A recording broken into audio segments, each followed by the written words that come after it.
Вдоль моря громады утесов сплотились в единый утес. Над ними колосс из колоссов, ай Петри их всех перерос.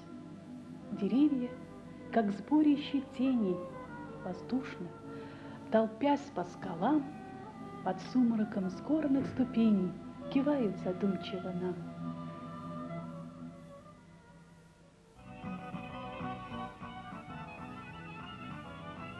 На этой чудной земле родился человек, чья судьба превратила жизнь в некое удивительное символическое явление. Как известно, у каждого народа своя история, своя неповторимая судьба, свои коллизии, свои напряженно-драматические, трагические повороты. Все, с чем связана судьба крымско-татарского народа, состояние его культуры отразилось в многогранном творчестве и в судьбе Шамиля Аль-Адина, творца и гражданина, художника и созидателя.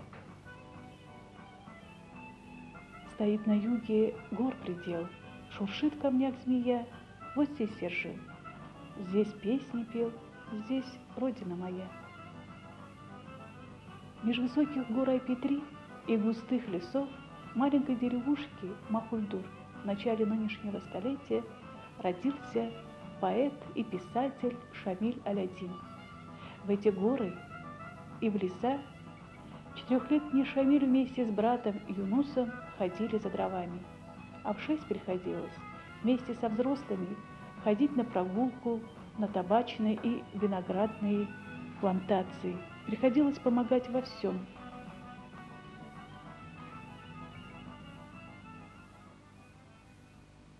Свою родную деревню, будущий писатель и поэт, в повести «Теселли», что в переводе с крымско-татарского означает «утешение», описывает так. «Көк қартал қаялары етегінде, Тілкі кешті дересінің еке яқында, қадими юке ве емен тереклері арасында бадемлик койчеги ерлешкен. Вдали, меж гор, расположилась деревня Бадем. Дороги, ведущие к ней, трудные. Высокие, крутые скалы как бы отгораживают и защищают ее от всего мира. Но когда гремел гром и лил дождь, казалось, эту деревушку не могли заслонить даже высокие скалы. Чудесные пейзажи гор, прекрасные лесные чащобы, трудовая атмосфера семьи, буквы алфавита, которым научил сельский учитель. Вот первые впечатления детства. Не демек, сен аңлатмаңа. Gençlikte, көйлерде первасыз кечкен самими sevgimiz değil mi? Работавшая с раннего утра и до позднего вечера горная деревня и простая, дружная семья с малых лет воспитала Шамиля суровым, но доброжелательным, привычным к любой работе, человеком чутким к радости и красоте жизни. Иногда кажется, что жизнь избирательна по отношению к людям. Она словно предпочитает сильных и волевых, проверив каждого в горниле суровых испытаний.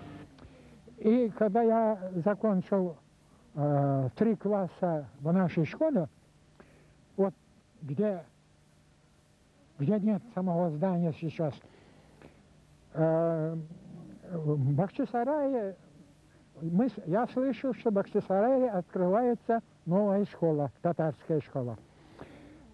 Я попросил отца, отец мне разрешил поступить в эту школу. Я поехал туда. Исмаил Эфенди, который нас учил, который являлся муллой нашей деревни, он посадил на подводу своих 2 сыновей и меня и повез в Бахчисарай.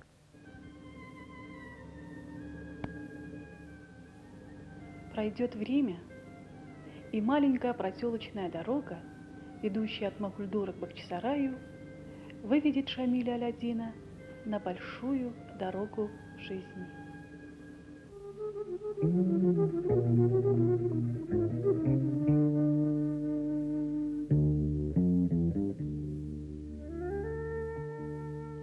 Окончив 7-летнюю гимназию в Бахчисарае, Шамиль Аль-Адин поступил в Симферопольский педагогический техникум.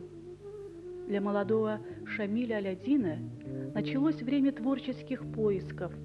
Он стал постоянно, регулярно публиковаться на страницах газет. В 1932 году Крымское государственное издательство под редакцией известного крымско-татарского поэта Шемизаде выпустило первый сборник стихов «Земля радуется, радуется небо».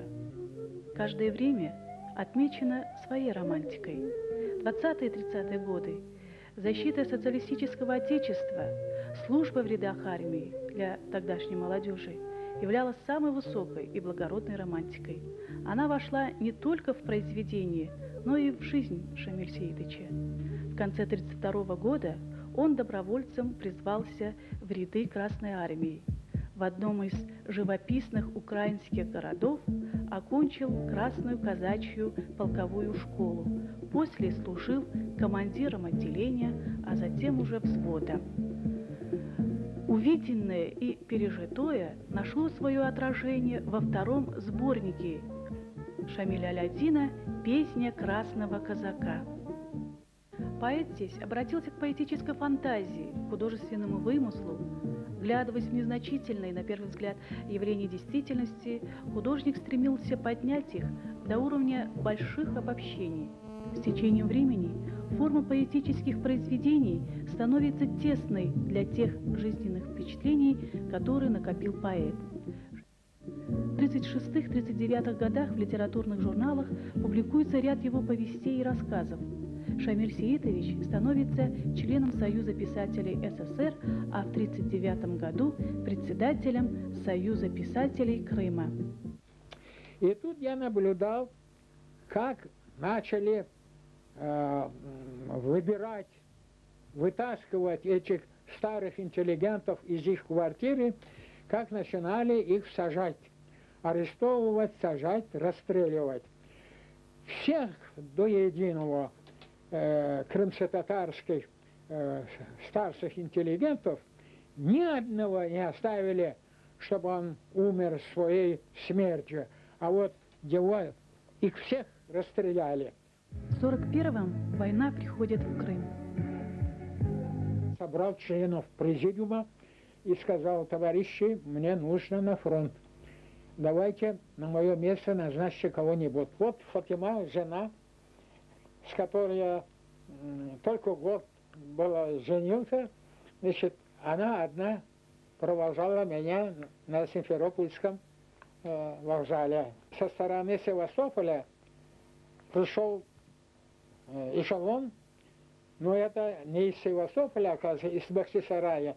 Полный эшелон, даже дверь открыть невозможно было. Меня в окно закинули просто 3 человека просто своей торбой. Я приехал в Одессу, там Крым входил в Одесский военный округ, там меня определили в 130-й полк 9-й армии.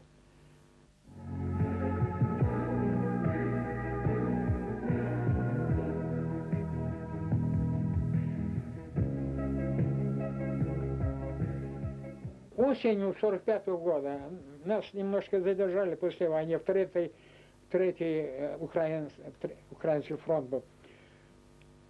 Приехал, значит, еще длинная шинель сохранилась у меня, длинная, с длинным разрезом сзади, и шпоры, все такое. И я иду, ни одного татарина не вижу в городе. Значит, жили мы на Жуковской, 20, дом специалистов. Поднялся на 3-й этаж, на наш этаж, постучал. Значит, женщина приоткрыла дверь на цепочку. Цепочку я пребывал сам перед войной. Вот настолько посмотрела на меня, ушла. Мне представляли эту квартиру в 1938 году Совет министров, Совнарком Крыма. А я перед войной написал одну пьесу, «Нянкеджан ханум» назывался. Это о жизни дочери Тохтамыш хана. Думаю, может быть, эта рукопись уцелела, где-нибудь завалялась. И потом у меня масса книг было дома, энциклопедии там и так далее. Потом мне жена рассказывала, что книги мои немцы сожгли, а рукописи забрали. Да, жизнь крепко била поэта-кавалериста, участника Великой Отечественной. Но его характер и внутренняя духовная сила только закалились. Его талант только расцвел. В послевоенные годы издаются ряд его романов и повестей на крымско-татарском, русском и узбекском языках. На чужбине писателю не дает покоя ностальгическая тема, огражденная многими рядами не только красных флажков, но и колючей проволоки. Это тема утерянной Родины. Наибольшую популярность и любовь у читателей завоевала повесть «Иблисның зияфетіне давет», что в переводе с крымско-татарского означает «приглашение на пир у дьявола». Писатель дерзнул обратиться к запретному периоду крымско-татарской истории. В захватывающем документально-художественном произведении повествуется о трагической судьбе крымско-татарского просветителя, демократа, поэта и учителя Усейна Шамиля Тохтар-Газы, погибшего от рук наемных убийц. Читатель знакомится с его современниками Исмаилом Гаспринским, с Бекиром Чобанзаде, с Абдурашидом Медиевым и другими истинными интеллигентами крымско-татарского народа, с образованными людьми своего времени.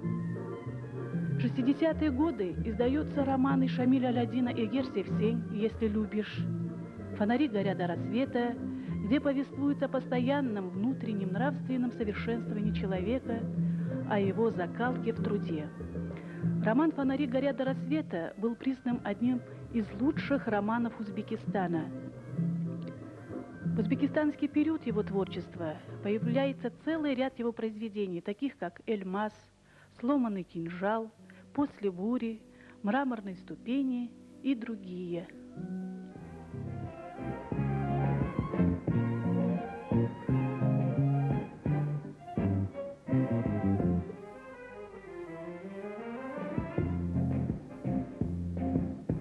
Dalgalarının sesi gelir akşam uzak yalıdan.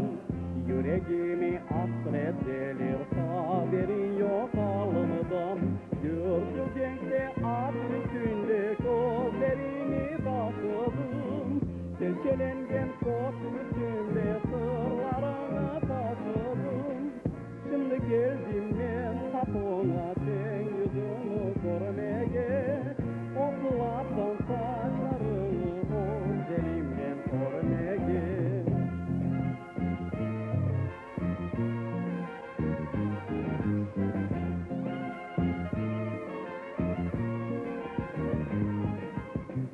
Şimdi geldim ben kapına sen yüzünü görmeye. Oklardan saçlarını o elimden örmeye.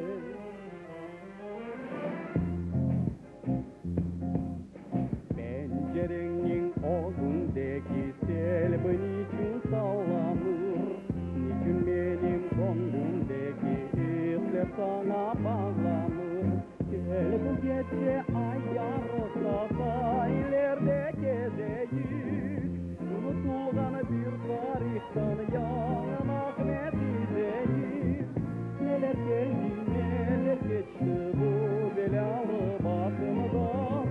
Karlı Karpat suyu içtim 24 yaşımda.